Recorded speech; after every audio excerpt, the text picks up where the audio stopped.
Fabulous. Alrighty. Hello, everyone. Welcome to today's Timely Live. It is so good to be seeing all of your beautiful faces once more.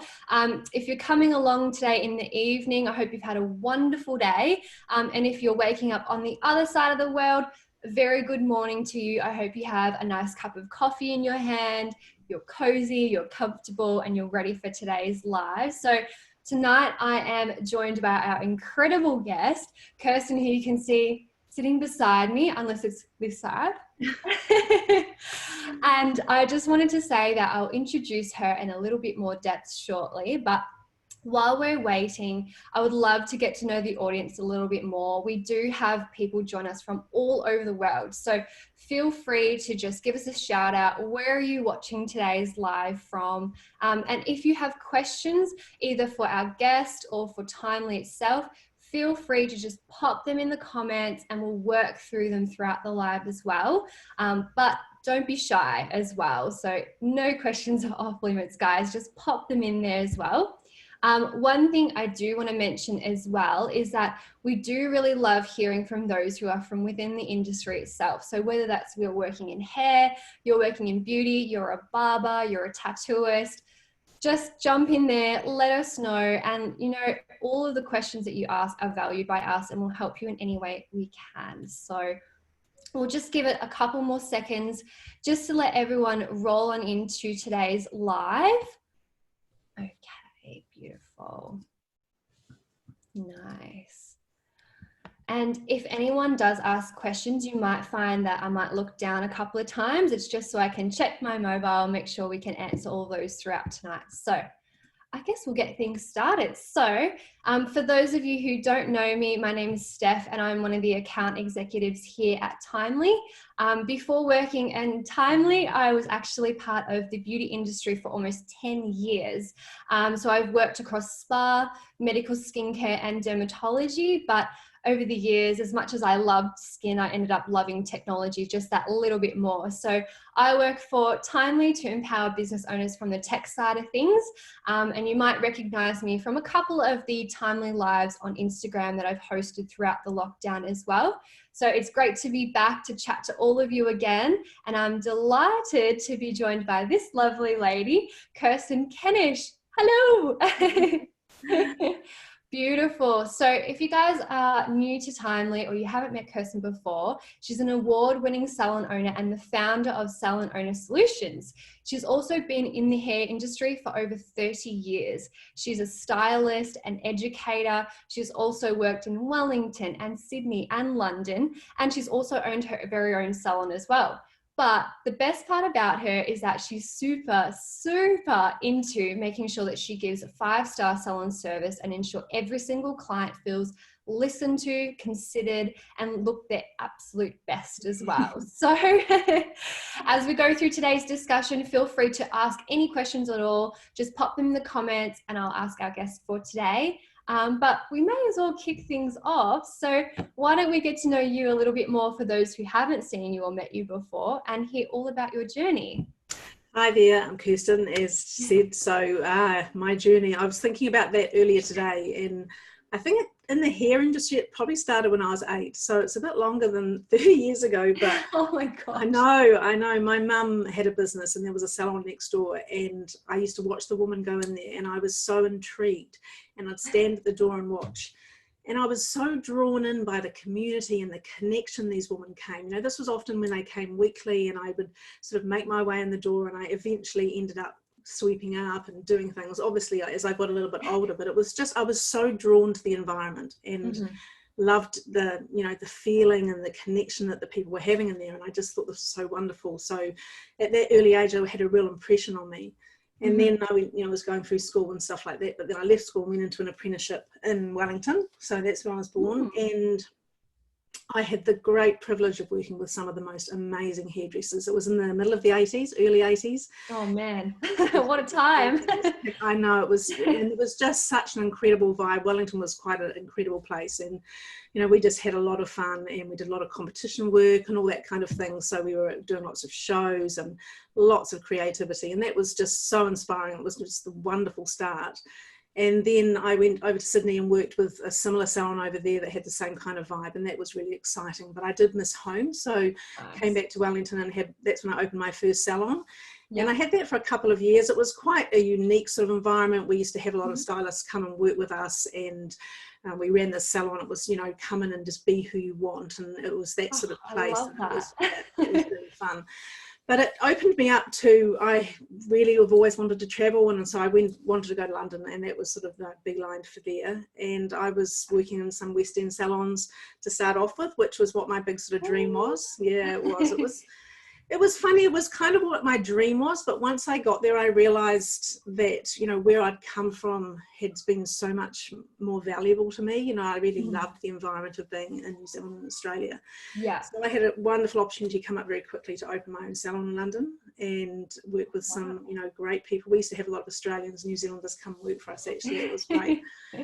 And really enjoyed that. Learned a lot in London about the customer experience and the customer expectation, and working in an environment where people come in and they come regularly, they want to look great, and going to all these fabulous drinks parties, and it was all that kind of thing. Yeah, so it was very exciting, and it was a great learning curve business wise.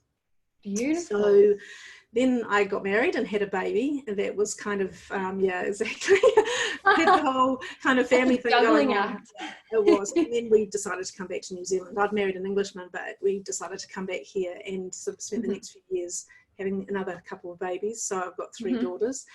And didn't really work a lot at that time, except I was doing a little bit of work at the Polytech, teaching some apprentices and also students that wanted to go into the industry. Yeah. I fell in love with being able to talk to them about this wonderful industry and how it impacted me so much in my life, right from being quite young. And I missed it. I realized how much I missed it. So a couple of years later, I had an opportunity to go back to work, which I did. Yeah. And worked for a little bit, but then very soon after that opened the salon that I've got now, which I've had for just over 11 years. It's here in Waikanae, and that's sort of been the last stage of my salon owner. So that's like the 3rd salon I've had.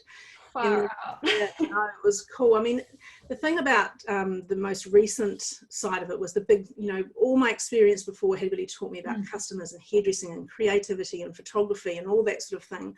Yeah.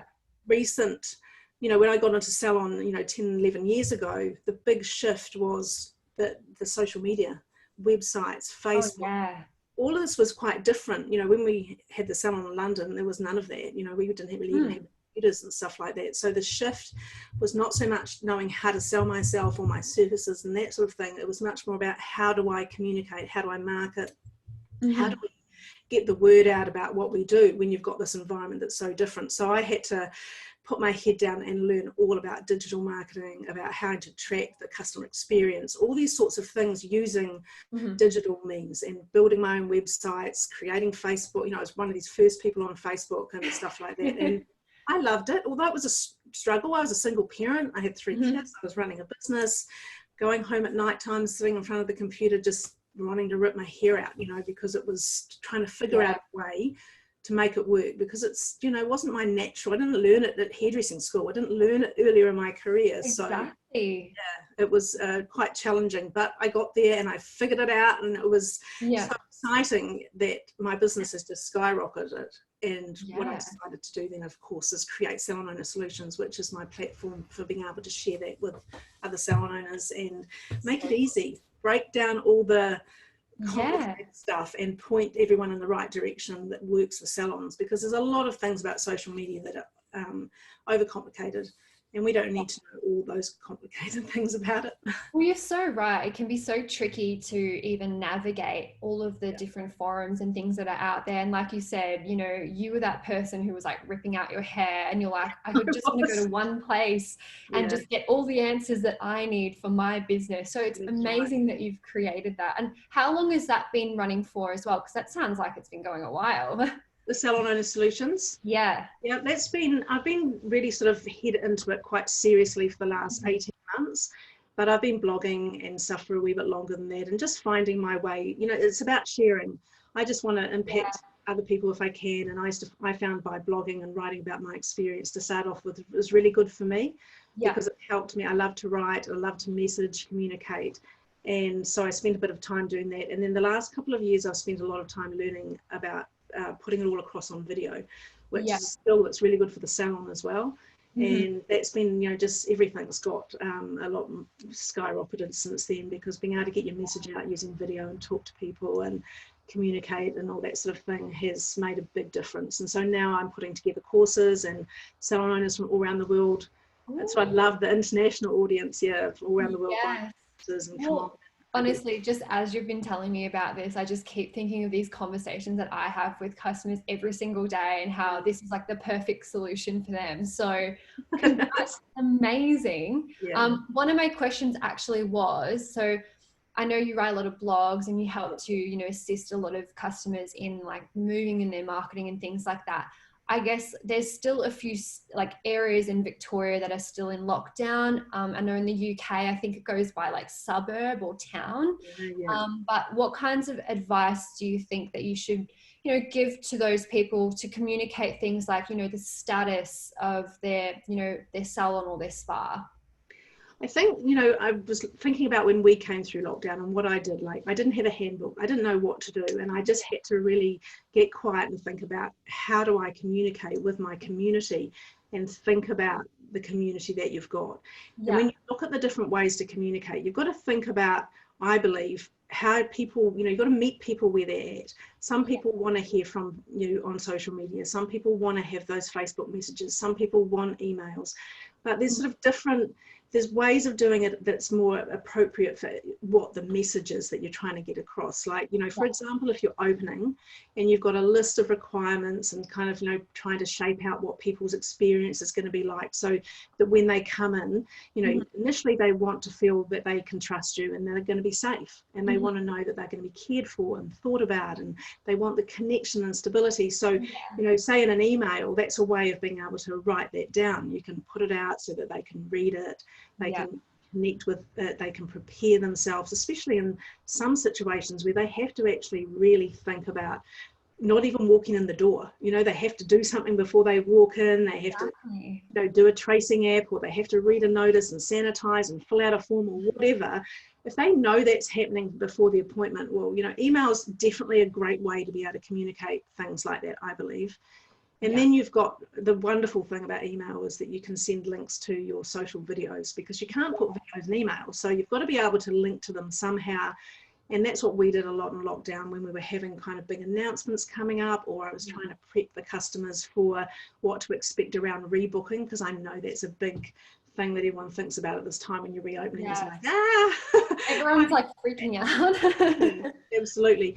So what we did, I did, shot off some videos, and then I linked to those in the email. So that, that was a different type of email. That was something like, hey, I've got a message for you, come over and see that. So I was directing traffic over to the social pages. So those videos lived on the social pages, but using email to drive that attention to them was really good as well, because you can't just expect everyone's going to be seeing your videos on Facebook or whatever it is. So that's kind of a good way to communicate. And then of course you've got messenger bots, which I also really love.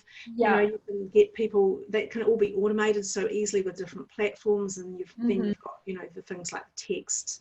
And so you've got to think about, one of the big things I always say to clients and my customers around that is, you've got to meet people where they're at, but also you've got to expect that the way you communicate with them, they're going to be communicating with you back. So if you don't like getting lots of Facebook messages, don't Facebook message people. So true. If you don't want to sort of have the whole text thing, I mean, text's great for reminders and that sort of thing, but do we really want to be sitting at home getting texts from our clients about their appointments when we're out of work? So it's kind of the thing, whatever you choose is right for you. Think about the information that you want to impart, but then also think about how that relationship goes. One of the things that we did was phone calls. Good old school phone calls, I've done that too. It's hugely important in lockdown for a number of reasons around when we wanted to reopen. We needed to think a lot about what was coming to us as far as the customers here, their needs, wants, what we could do with them in the time frame we had. So we sort of sat down, and all the stylists went through and phoned all their clients and had this kind of pre-consultation phone call, and wanted to connect with them. So I said to the girls, I'd done a little bit by myself first, and I said to the girls, prepare for this to take a while. Oh yeah. They haven't seen you for a bit, and you won't get off the phone in 5 minutes. It'll take 10 or 15, but what it saved was a lot of in salon time when they came back in. So it was really, really helpful. So the phone, the phone really works very well too. So, yeah. I think you're so right. It's like if someone was to spend the time on the phone call with you, and then when you do see them, you're like so thankful, and it builds that rapport a lot more. Yeah. So I think you've like hit the nail on the head there. And my other question actually was, because of course we've talked about like email and social media and things like that. What about like signage at the location, especially for those who are still in that lockdown period? I mean, I've walked past 1,000,001 hairdressers in my area. Some of them have put signs up. Do you think there's almost like a balance to strike between, as you said, like communicating and then like not over communicating as well? I don't believe that you can over communicate. I think it's much more about the different areas that you communicate. So, people trying to sell all the time, it's the sort of thing I say with my coaching students, like you can't just put a ring on someone's finger the first time you meet them. You've got to kind of warm them up and go through all these different stages. So when you're looking at general marketing, that's super important. And it's the same when you're doing this kind of thing, when it comes down to, making sure that you're doing a bit of connection marketing, and you're doing a little bit of, community marketing, and you're sort of connecting in different ways. So when you look at all your communication, you can't over communicate, but you need to be appropriate. So where we are, for example, we're in a high street area, but in lockdown, we're quite by a local train station where they park and go into town and walk past our salon. It's always looking busy. And yeah, in lockdown, no one was using the trains. No one was going anywhere. So there weren't very many people walking up and down the high street. So going over putting a big sign in the window and stuff like that, would that have really helped people? Maybe not. We didn't do it. So, I think in some areas it's appropriate. I mean, we've got a big sign on the window now, though, because people have to sanitize and wash their hands and that kind of thing. So again, the signage was important, but I think everyone knew that we were in lockdown, and I just made sure that we were emailing and, constantly contacting people that way. When we had long weekends, we put these little videos of the team and what they were doing with their families. We just really were getting much below the surface.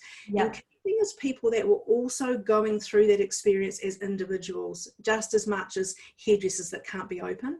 Exactly. Because that's, we needed our customers to really understand what we'd been through when they came in, just to hope, that was going to be a nice, fluid, happy environment, and not and all this kind of drama that could come with exactly. And you're so big on that customer experience, and that perfectly like leads into my next question, actually, because as you were saying, like some of those customers, they need the conversation, and others need it in a different format as well. So I guess one of my questions, and we've spoken about this before, is like, how do you attract like your ideal client that suits your style and build that out?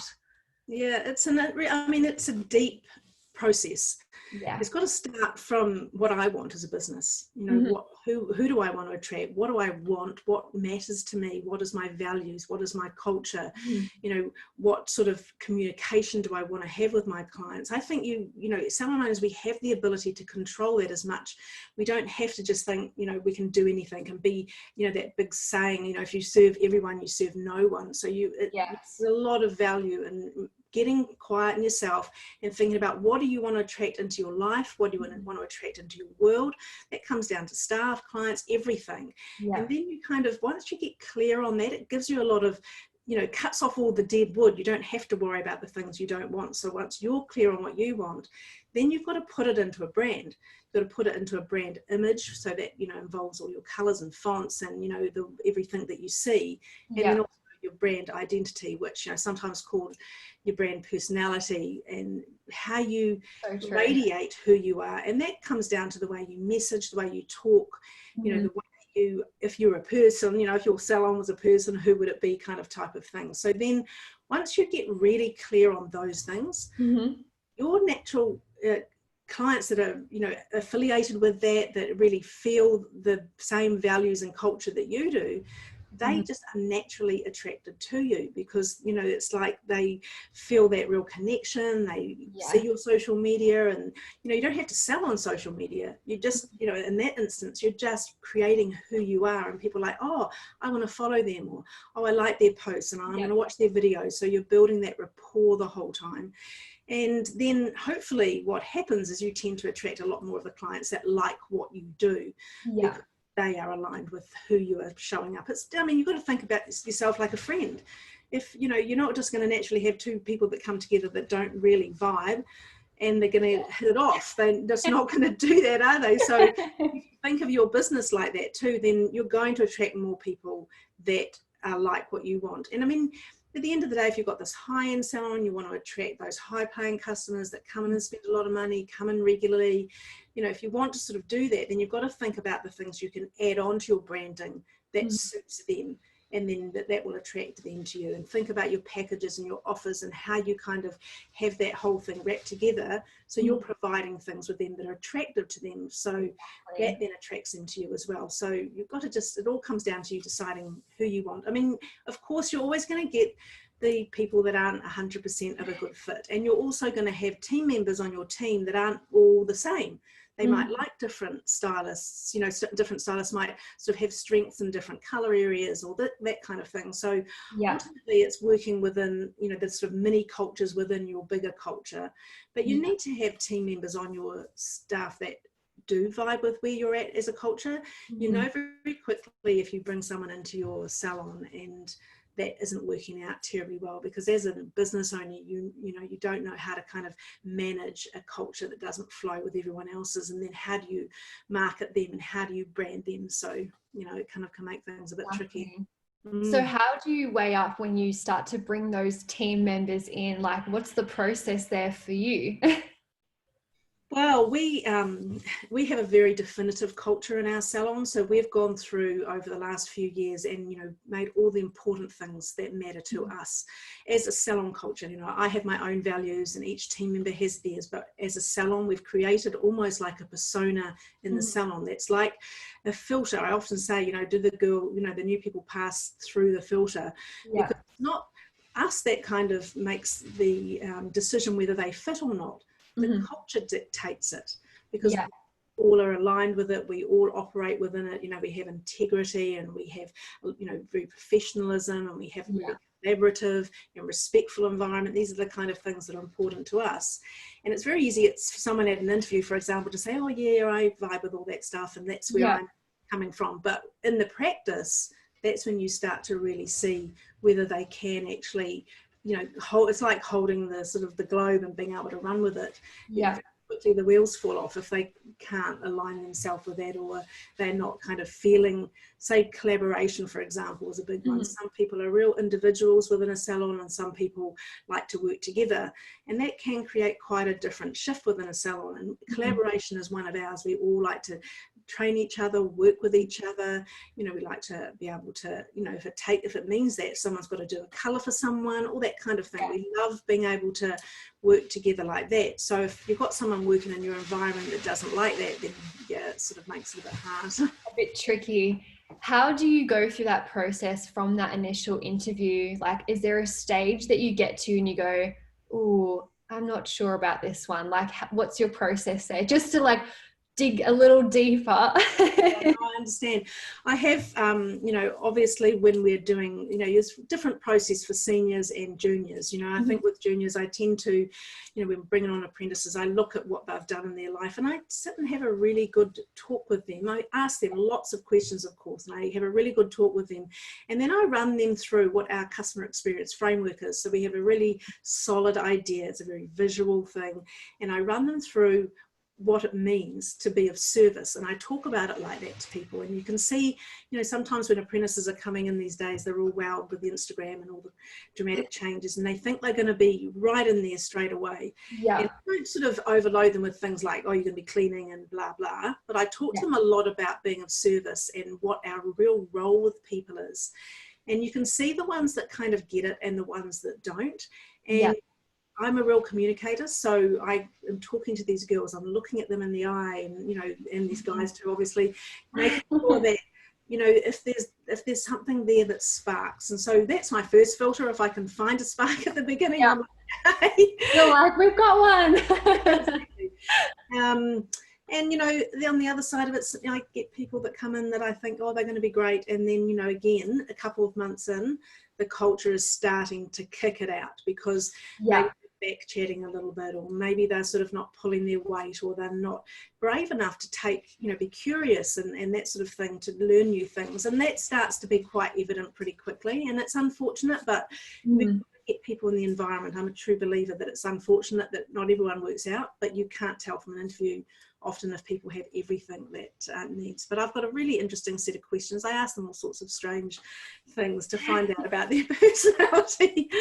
You know, I'm kind of like, interview me quick. No, I'm joking. I want to know. Yeah, and with seniors, it's a different kettle of fish completely again, because I've got a lot of girls that work for me that have worked for me from apprentices. So as seniors, it's a great relationship because you've been with them a long time. And then you have seniors that you haven't trained that are coming in, and you've just got to give it a bit of time to see they've been trained differently. Maybe they haven't had all the you know, we have a lot of coaching in our salon, we have a lot of team meetings, we have you know, like where we all get together and contribute and all this sort of stuff. And some people haven't worked in those environments and they find it quite strange, or they don't see the value in it. So then it's up to us to present what's important to us about it, and they get it or they won't, or they'll see I'm all about, you know, making sure that I'm setting everyone up for success and creating opportunities with their pathways of their employment. So, you know, there's a way for everyone if you can find it, if you can open them up to being curious and learning and looking for opportunities. If they're that kind of person, then there's so much that I can do to help steer them, you know, where they need to go and present opportunities for them to go. So sometimes it works, and then sometimes people have some time with you and then that's enough for them as well. So it just is what it is. Sort of like naturally develops, and you know which way it's kind of going. I feel like that's really powerful insight as well, because I find that's a lot of the conversation that does come up with customers as well, like especially that. So I've made some little notes here. We're definitely gonna use that one. It was very good. One of the other questions I was thinking, and I think this is probably, you know, part of the fact that you have such a strong culture as well, is because of that, do you find that you have such great client retention because, you know, you've kind of paired stylists with clientele that suits the personality and, you know, the persona as a whole? Or do you find that on top of that, as like an added layer, you also have like a loyalty scheme or a reward scheme or refer a friend, like those little added things as well that contribute to the success of your business? Yeah. I'm all over everything when it comes to opportunities.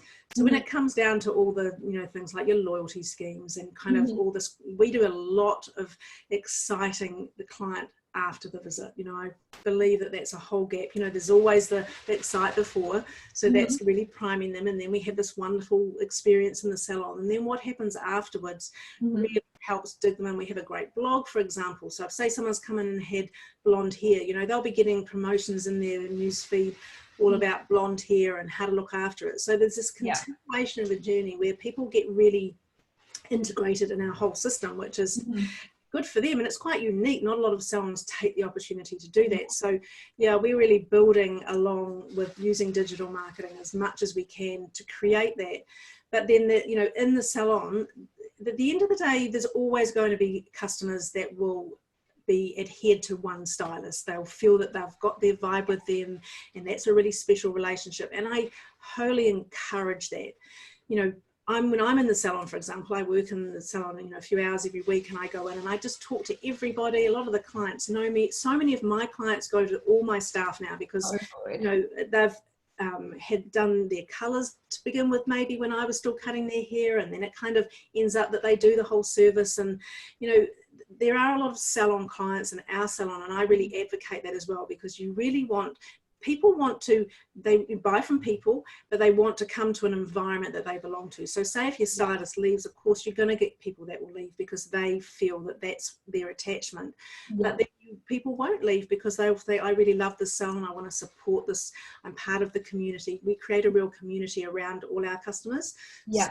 you know, they feel like they don't want to leave that. They want to be able to keep coming, and maybe they know another stylist because of their interaction with them in the salon. So lots of, you know, it goes both ways. You're going to get both of those, but we do have an incredible retention in our salon. I'm really, really proud of, you know, the rebooking and the retention rates we have, and, you know, how often people come. That's another big thing, making sure that you're giving those extra services and that they enjoying the products you use, you know, all those kind of things that give you that whole package in a salon. Lovely. It's almost like those little multiple like touch points where they feel like they belong with you. I think that's really beautiful, because one of the ethoses I used to have was like all the client journey, and it sounds like you've just like pulled it all together perfectly in this beautiful cycle that just never ends. It's perfect. And it's, you know, it's part of what I enjoy, to me. Part of being able to get the right people in the door in the beginning, and, you know, using social media and all that to make sure that you're doing that with all your pre-stage, and then when you get them in, being able to just wow them with this really exciting experience that surprises them after the visit, when they just aren't expecting that. And then the follow-up and the checking in and making sure everything's right, and how did your toner work on your colour, and is it still there? You know, all these areas that we know where there can be variances past the visit. It's our responsibility, I believe, to just check in with people, making sure, you know, we have that conversation. That some people feel it's a bit pushy to do follow-up, but follow-up, you know, clients love it. Yeah, that's very powerful. And if you don't do it, I find that like often the client feels not valued, and they don't want to come back, and they go, you never checked in on me. So 100% spot on. And actually that was my next question, because you were mentioning about like social media. So do you think that social media is a real must in this day and age, and to have that, you know, full circle going, or do you think there's still no real need? You know, what's your, I think we know the answer, but I think the big problem actually isn't that people say no to social media, is they're saying no to websites. So I think the problem is that people put all their invested interest into their social media and don't have a website, their own online home to back it up. And I think that's more of the problem. So when you look at, you know, social media is super important. It's the shop front, it's the window, Instagram feeds, the stories, they're all, you know, you're going out there and you're doing all these great things and people can see it. You're putting yourself on show. You're, you know, and you're taking the conversations and you're controlling the narrative, and you're doing all those wonderful things around who you are as a brand. But it's kind of like, you know, I mean, obviously using advertising with social media is another whole thing, but that's so powerful because you can be so targeted at who you get to see your things. But then you've got to think about really trying to get people onto your websites, which is your online home, and you can really be so pinpointed in your marketing and your conversation and building that relationship, because you can send people emails. You've got to get their email address, and you can send them emails that then send them over to your website, where you can then continue the conversation over there. So that would be more the thing I would say. I think social media is definitely a huge, I call it attraction sequencing, and it's all the, you know, you go along in all these stages, and social media is the great window that you open. And you sort of take them for those next steps, which is the thing I'm encouraging salon owners to build websites or get them built, or simple pages. Like, there's just so much you can do that you go, if I go down that rabbit hole with you, I'll be here for another half an hour. No, that's totally fine. Hey, that can be the next live that we do. We'll go down the rabbit hole in the marketing area, and I know people would absolutely lose their minds, because it's a subject that slightly, you know, no one really knows about, or how to pull it apart to simplify it. So I think that's really good as well. I was going to say, and I think you covered it earlier actually, you were saying that, you know, a lot of customers, they do prefer that phone call. And so my question was, like, COVID and stuff aside, previously, you know, when you did have like a new client come on in, like, is it the touch point for you guys when you pick up the phone? Is there a bit of a consultation process there? And then how is it when the client comes in for that like initial appointment? Like, would you take me through that journey? So I feel like I'm getting my hair done. Okay. What we, if someone's phoning for appointment, that's what you're talking about, when someone phones for appointment, we have, you know, we train all the girls on how to sort of elicit the information that we need And sometimes they don't know how to do that. So we always get their phone numbers and that kind of thing. So we make it a process that is always a real high touch point.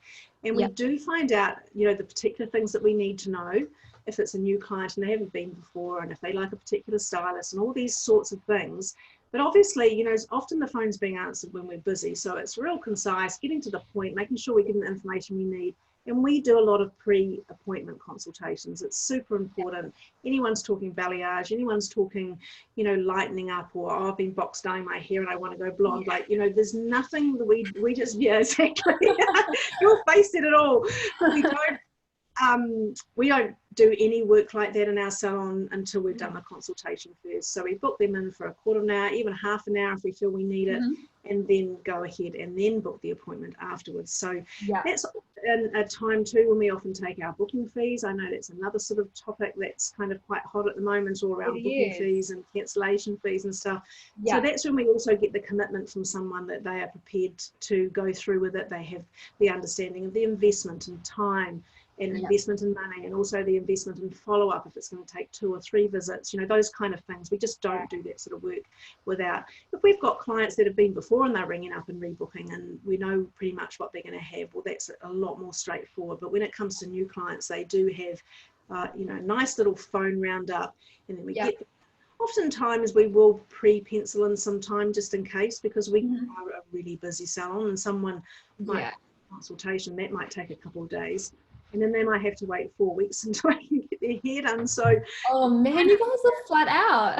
It's really busy. So, and especially when you're doing a lot of colour work like that, it's a lot of time. So we tend to sort of work that. But the girls are all trained in that process so that nothing falls through the cracks. I mean, I don't say nothing, but, you know, we're not always 100% perfect. But we learn from every situation if it turns out a bit dire. We have that case study training session and talk about what went wrong and how we could do it better next time and stuff. So that's so good. Is the consultation, when they do come in for the appointment, is it that face-to-face or is it like a virtual consult? No, we do it face-to-face. In lockdown we were doing it on the phone, and I know there's this kind of thing about doing video ones now, and we've started doing a little bit of that because we have been getting so many new clients lately, and we're looking at ways of being able to sort of cut down some of the time on that and get people in quicker because they don't want to wait.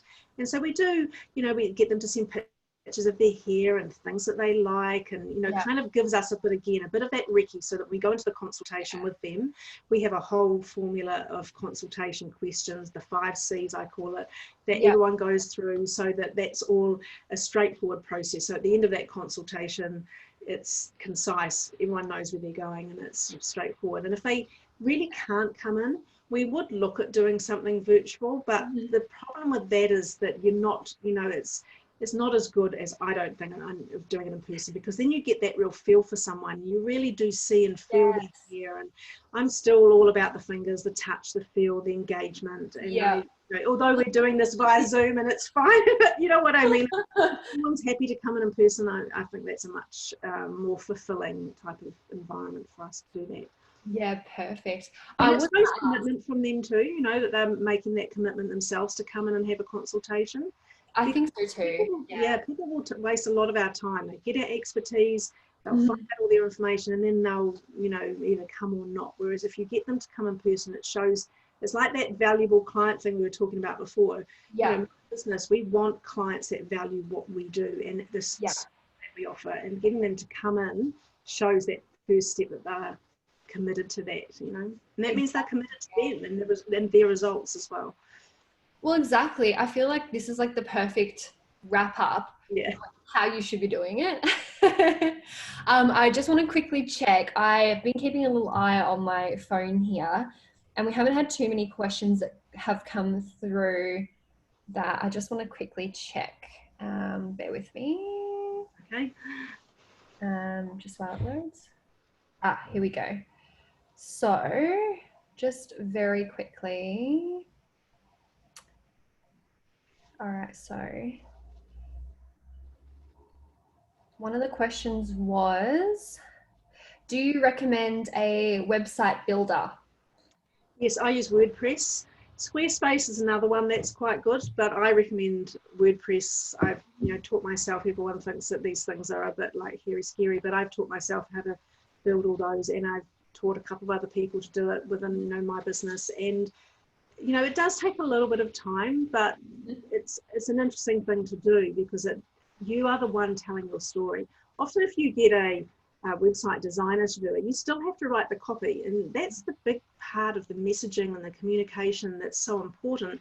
And you can't leave that up to a web designer, because it's not really part of their skill set. They build websites, so it's kind of nice to have an interactive process. It's nice to know what I think it's quite scary when you go and talk about websites and you don't know the language, you don't know how to communicate and all that sort of thing. So if you can find out some knowledge about it yourself, that's a good start. But if you are going to do it yourself, Squarespace is quite simple and straightforward. WordPress is a little more complicated, but the results are really good.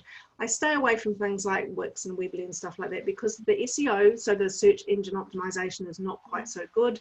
You can't control so much. You can't have all these little things like the Facebook pixel, which I'm sort of going to start getting onto all this deep marketing stuff now, but that's all right. Everyone will just have to come across to your website and read every single blog ever.